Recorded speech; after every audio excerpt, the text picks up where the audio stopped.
Great to be here. Looking forward to interacting with all of you here. So just want to point out first at the start, this was a joint effort of a lot of people at IFPRI and outside of IFPRI. As you can see the names of my co-authors there. What we wanted to do here is really take a look, starting from the premise that, if business as usual in terms of policies and investments that we see today, we think we're leading to continued food scarcity and higher food prices.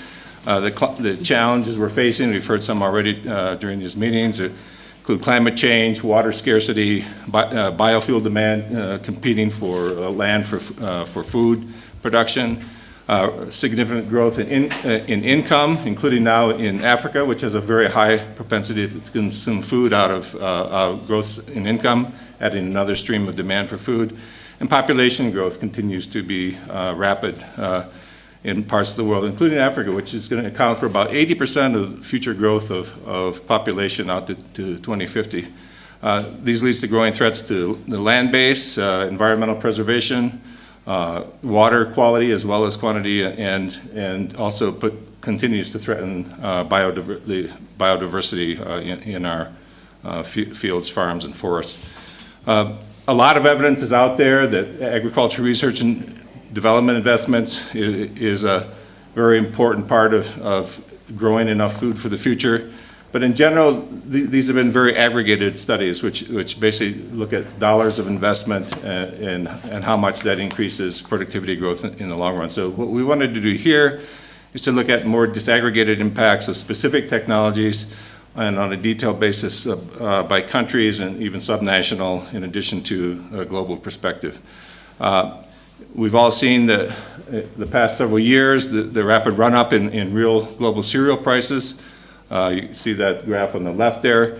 And we feel that in our projections, the baseline assessments of what's going to happen in the future under climate change, that projected prices are going to continue to rise. So we do expect that we're in for a longer period of high prices. You can see there, particularly significant price increases for maize, poultry, and pork, but rice, wheat, and maize also are very high. And of course, there'll be significant variability around that, but the long-term average we think is going to be shifting up as well. Because of that, we also do projections based on our modeling, the population at risk of hunger, and you can see here the change, and you can barely see the 2050, unfortunately, the color is lost here, but basically we're seeing only about a 15% decline globally in the population at risk of hunger, or what's called hungry people in the FAO definition. We see actual increases in sub-Saharan Africa and modest changes also in South Asia. So this is a far cry from the kind of progress that has been anticipated under the Millennium Goals and the 2015 post-millennium future goals that we're seeing. So instead we do global and regional assessments, 11 technologies, the three main staple crops. You can see here on the right the range of technologies, and I'll go over them just a little bit of detail here. So we're on the same base. So we're looking at both farm level and farming systems, including no-till, integrated soil fertility management, and precision agriculture, and then as well as organic agriculture. Then we're looking at three different water management regimes, including water harvesting and drip irrigation. You can see here the descriptions of these of what we're characterizing in these technologies. Then also sprinkler irrigation, including not just the sort of more high-tech sprinklers that you see in the U.S., but small micro sprinklers that have been adapted to many parts of the world now. We're also looking at crops embedded in the seeds and through research processes, including heat tolerance and drought tolerance, and also nitrogen use efficiency, breeding for nitrogen use efficiency. We also then are looking at crop protection and separately for pests, diseases, and weeds in this study. We have a combination of modeling tools here. We start out with biophysical modeling tools, which is the DSAT modeling tools, which assess the impact of these technologies, or it can be a technology mix. to get at the impact on productivity and resource use of the individual technologies. And I'll say a little bit more about that model in a moment. Then we have the IFPRI's impact model, which we've been using for a long time and updating and improving. This is a global economic agricultural model which can assess the impact of changes in productivity due to technology adoption on outputs such as food production, consumption and trade, international food prices, calorie availability, and food security, and it solves on an annual basis. So the DSAT crop models, there are highly detailed characterizations of the growth process of plants and show how they can vary by temperature, precipitation, soil characteristics, nitrogen, CO2 fertilization, and a number of other management factors such as the ones we're simulating here. These DSAT-based simulations can be done at crop-specific locations where we calibrate them to the local climate, soil, and topographical attributes as well. So as you can see, the fact that we can incorporate temperature and precipitation, that we are also modeling then climate change in these scenarios. And we're doing this at what is actually a very high resolution certainly for a global model, which is a 30 arc minute or 0.5 degree pixel level, or 60 by kilometer by 60 kilometer. If you divide the Earth up that way, you get about 95,000 cells, of which 21,000 are under the crops, one or more of the crops that we have here. The business as usual scenarios, you can see here, are characterized by, as I said, we calibrate the models to the input systems that are utilized and the fertilizer levels that are currently being utilized, fairly simple irrigation, except where, of course, higher tech is used. Then we simulate plant density, et cetera, as existing in the current levels. For the technologies, then we change those scenarios in the specific ways to adapt, and then we also have two different climate change scenarios. So just an example, we'll be past the technical stuff pretty soon, of how the technology specification is done. So for drought tolerance, there's three different characteristics that we implement within the crop models. Increased root volume, which of course allows plants to expand the root systems greater to pick up water even under drier systems. Enhanced root water extraction capacity so they can extract the water more efficiently.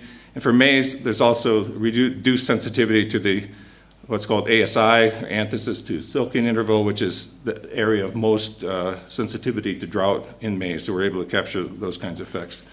So the DSAT model then takes the technology strategy and that estimates the corresponding geographically differentiated yield effects relative to the baseline. That's plugged into the impact model to help drive the productivity growth, which then results in changes relative to the baseline of food demand and supply, world food prices and trade, and food security and malnutrition. So we link the models in that way where we get the technology from the DSAT model and implement the yield effects in the impact model. Just a few brief things about the impact model. It is a highly disaggregated model, so it incorporates now 56 commodities, 159 countries, and about 140 river basins, which are subnational. Allows us to model physical use of land and water and trade policies as well. The world food prices are determined annually at levels that clear international commodity markets, and as I said, reaches supply and demand equilibrium on an annual basis. And we have area yield and production of crops and livestock, food demand prices, calorie availability, trade, malnutrition, et cetera. So it's a fairly detailed model, and I'll skip that one. So let's jump right into the results. And I'll first show, of course, this is much more aggregated than we have in the book, but let's look first at the global averages for these key technologies for the DSAT modeling. So these are the potential yield changes due to implementation of these technologies relative to the baseline technologies in 2050. Start out with one, drought tolerance, which is actually somewhat misleading because these are showing averages. So the good thing here is that the averages are better than the non-drought tolerant varieties. which shows that they can match the yields even under average conditions. We've also simulated drought tolerance under water stress conditions, and there they outperform the sensitive varieties by 20 to 30% in yield performance.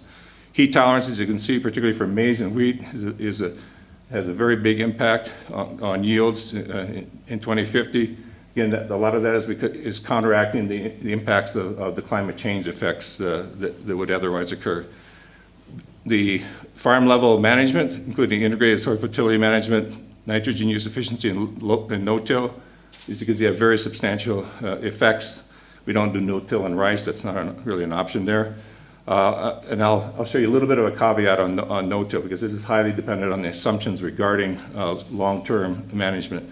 Precision agriculture also comes off as very high, and I think this surprises some people. We are actually seeing precision agriculture already in a number of developing countries, smaller scale machinery, but still the same kind of effects on being able to target your inputs to specific parts of your field. The water technologies don't show up as high yields here, but what we'll show later is that they come in as water saving technologies in a moment. Organic agriculture in this analysis shows up, it shows 0 here because there's no adoption, but in fact there's yield penalties in most cases for these kinds of crops here. And then crop protection against disease, insects, and weeds also comes off with very positive, and if you can implement integrated crop protection across those, of course you get then very important. And this is improvements relative to the current status of crop protection. This is unfortunately a bit small, I guess, but so this is the point I want to make on no-till, that long-term management and utilization of yield is essential to get the kinds of strong impacts we show, because we have it maintained throughout the 40 years, which then builds up the soil quality and organic matter. But if you do a no-till where you're doing it for a few years, then you plow things under, then a little more, and then plow it under again, you lose a lot of that yield advantage. You still get some, you can see here for maize and wheat, but for example, if you do this one sample here, no-till for 30 years, but then you plow it under and return to tillage, you still have a residual positive yield impact of about 8% in 2050 or for maize and 10% for wheat. But again, you're losing those really powerful impacts if you don't sustain that technology. Just an example again now for maize of the regional results, where you can see we have a number of regions along the left-hand column, and this is for nitrogen use efficiency, integrated soil fertility management, no-till. As you can see again, for most of the technologies, at least the proportional yield impacts are significantly higher in Africa, in South Asia for some of the technologies. So you do get very important improvements in the areas of the world which are currently most affected by food insecurity. For drought tolerance, heat tolerance, and crop protection and disease here, again, for drought tolerance, you see the relatively low averages begin to note that you get much bigger impacts during drought years. Again, here you can see for heat tolerance, the pattern's a little different. You get very strong impacts in Central America and Central Asia, but North America also has very big impacts here.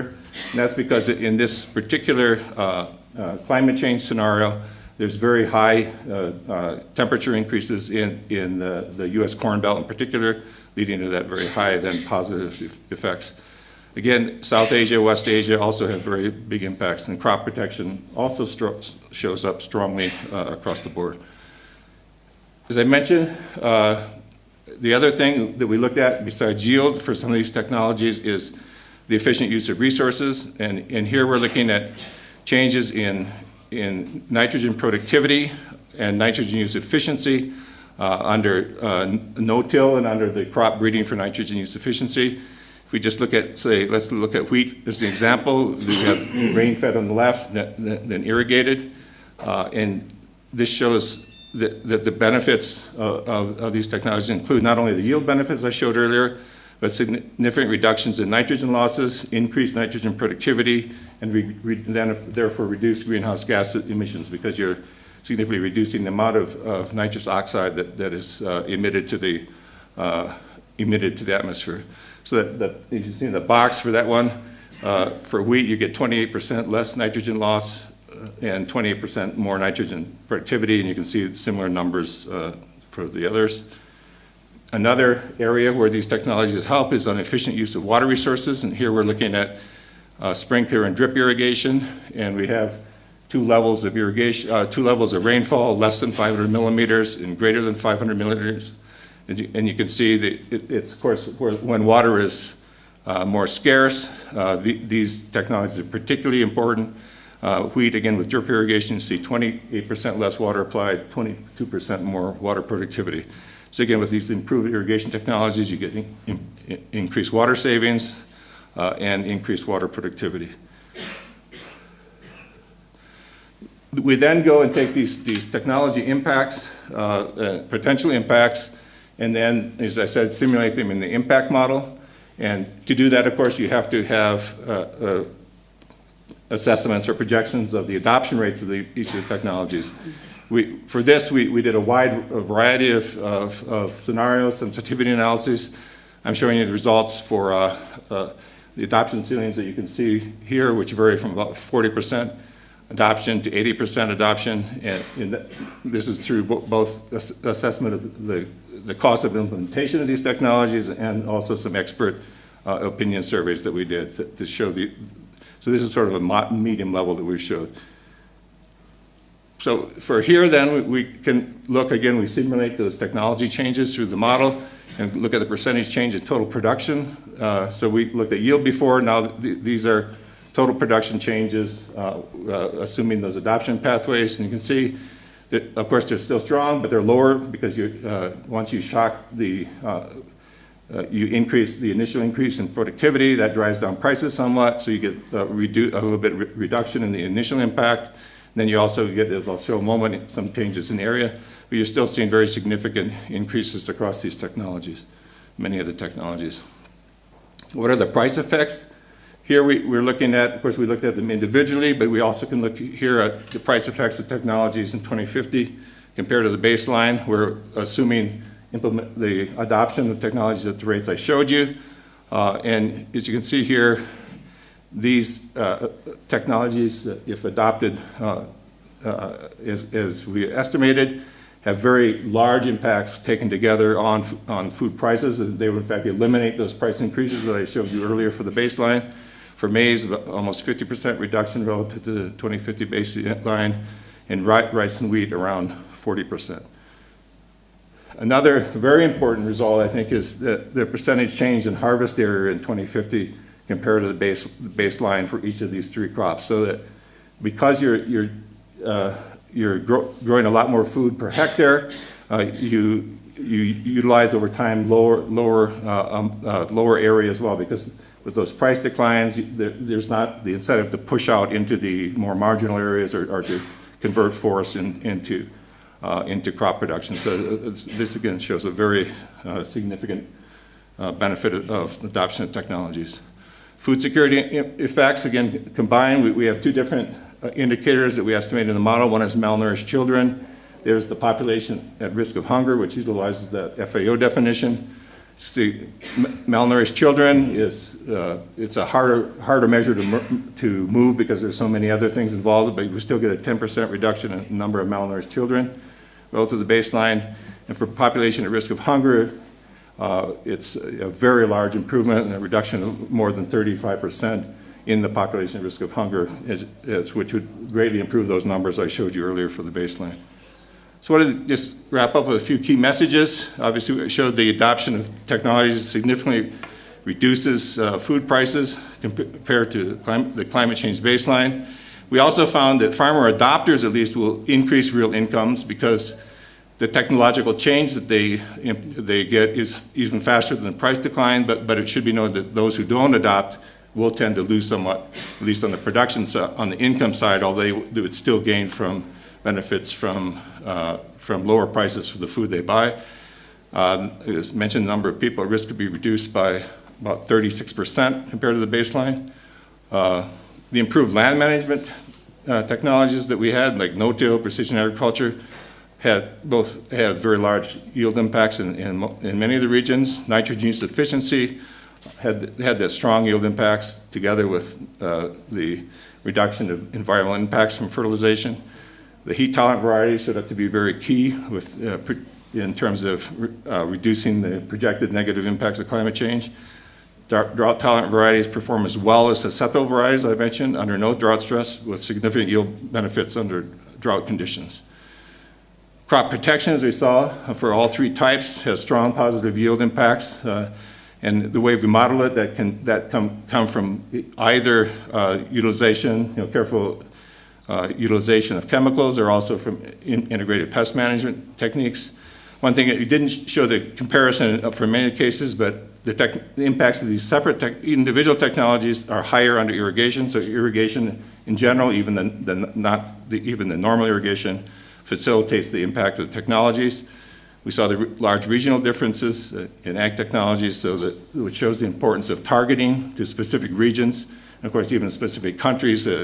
When we have the more as you get the more detailed results, here's some of the areas of targeting that make sense.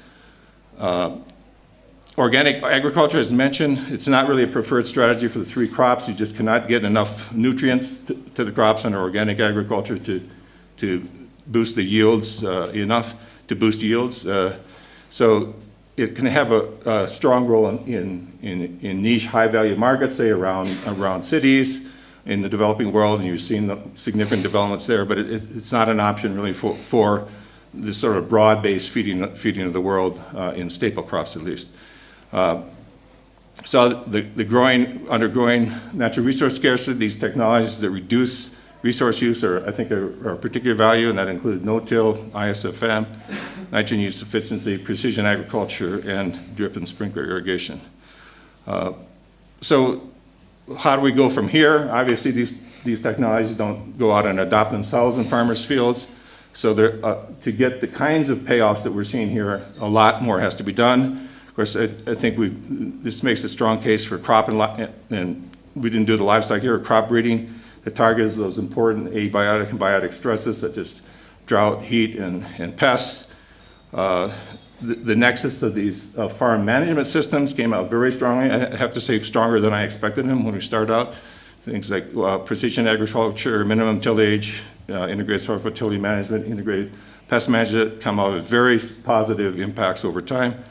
But to get these out, of course, you need a wide range of other things, rural infrastructure investment to improve access to markets and risk insurance, to get to financial and credit markets, to reduce the price of inputs to farmers and increase the prices of outputs they get, and to access to mobile phone towers as well. To top these off, of course, you're going to need much stronger extension efforts than you're seeing in much of the world now. So there's going to have to be improvements in those areas, making use not only of traditional extension, but also utilize radio and cell phones to get messages out, and to use NGOs and input suppliers as well to get the extension out there. Regulatory reform is also going to be necessary. Many countries continue to have high hurdles to approval and release of new cultivars and technologies. So we need systems that will help improve the efficiency of seed systems, including things like removing impediments such as restrictive notified crop lists, excessive testing and certification requirements, foreign investment barriers, and ad hoc or non-existent biosafety decision-making. I do want to mention also, we have all the data that I showed you, but in much more detail, is available on an online tool that we've developed with downloadable data. It's very easy. Even I was able to access it with no problem, so I'm sure all of you can. You can see the link there. If you go to the IFPRI website, you'll get to that, and so you can get the much more highly targeted results from that source. So thanks very much.